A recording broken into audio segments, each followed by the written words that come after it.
Hello, Joel Tadman here from Golf Monthly. We're at Red Sail Golf Club here in Orlando having a test of the new Ping Glide 2.0 wedges. Now, if you were to glance at these new wedges, you wouldn't think there's too much difference compared to the original Glide wedges. They both have this brushed satin finish on it, which is Ping say going to be consistent with the new iBlade irons and i200 irons, which you can't really argue with that.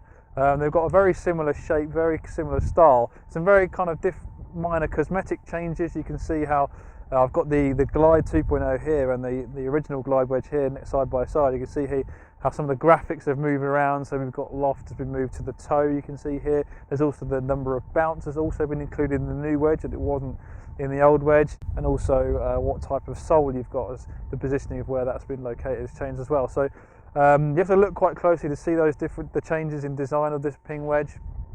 The other thing that you will notice that when you're looking down at address here, I've got the 54 degree in both, is the fact there's extra grooves here on the new wedge. I think there's 2 extra grooves on this 54 compared to the 54 of the old Ping Glide wedges. So Ping say it's going to give you more spin on short shots around the green. That's also going to be helped by different types of groove depending on the loft of wedge that you've got. So the higher lofts have got shallower walls with a sharper edge radius, so obviously on those higher lofted shots the ball is coming up the face more of a glancing blow, so Ping say that's going to give you more spin control on those higher lofted wedge shots compared to your 50 and your 52 degrees, which has got slightly steeper walls. So that's the technology. We've got this hydropel finish as well, which is hopefully going to repel water a little bit more effectively and reduce the effect of a flyer, and hopefully give you a little bit more control as well. I've been having a test with them here on the short game, the excellent short game facilities here at Red Sail Golf Club. Certainly was impressed with the versatility of these wedges offers. Obviously there's different sole designs you can get with these wedges.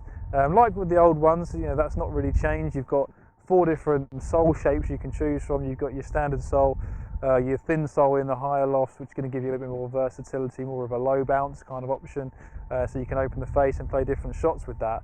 You've got your ES sole and then a wide sole as well, so lots of different options. I've got a variety here with me that I've tested today over the different lies that I tested these wedges on. So you know, I would summarise to say that the wedges are excellent. I did actually do some launch monitor data testing here with the 2 wedges, hitting 75-yard pitch shots using my 54 degree in old and new. Actually looking at the data, you can see with the old Ping Glide wedge launching at 35 degrees, spinning at pretty much 4,000 and carrying 75 yards. And then when you move on to the new Glide wedge, the Ping Glide 2.0, you can see how the launch angle came down, which would suggest that the ball is being gripped by the face a little bit more, helping the ball launch a little bit lower with much more spin. We've got 4,700 RPMs of spin on that, as well, 74-yard pitch shot. So you see the distances were the same, but I was getting pretty much 700 RPM more spin with the new wedge. Same peak height, 18 yards, but so a lower ball flight with more spin. And that's hopefully going to give you a little bit more control on those pitch shots. I didn't especially notice it on the chip shots around the green, but I think on those shots a bit further away from the flag, maybe you 40 yards and on, the further you get away from the flag, you're going to notice that extra spin a little bit more. And obviously in the rough as well, you should notice a little bit more control from the rough with the extra grooves and the new technology Ping have incorporated in these wedges. I didn't seem to notice any difference in feel on the shots I hit around the green. But moving out, I was really impressed with the lower ball flight on those longer pitch shots and full shots as well. So on the whole, I think it's definitely a step up from Ping.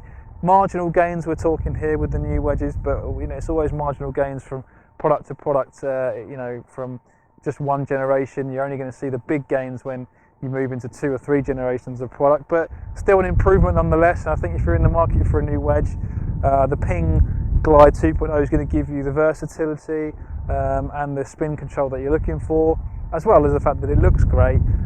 You've got lots of different options to choose from in terms of, you know, the sole shaping, the lofts and all that kind of stuff. So really go and dial in on your wedges. They're very important. Obviously you hit a lot of shots around the green with your wedges. They're going to help you get up and down safe shots, and the Ping Glide 2.0 should help you do that. Retails at £130 for steel, £140 for graphite. So if you're in the market for a new set of wedges, recommend you give them a go.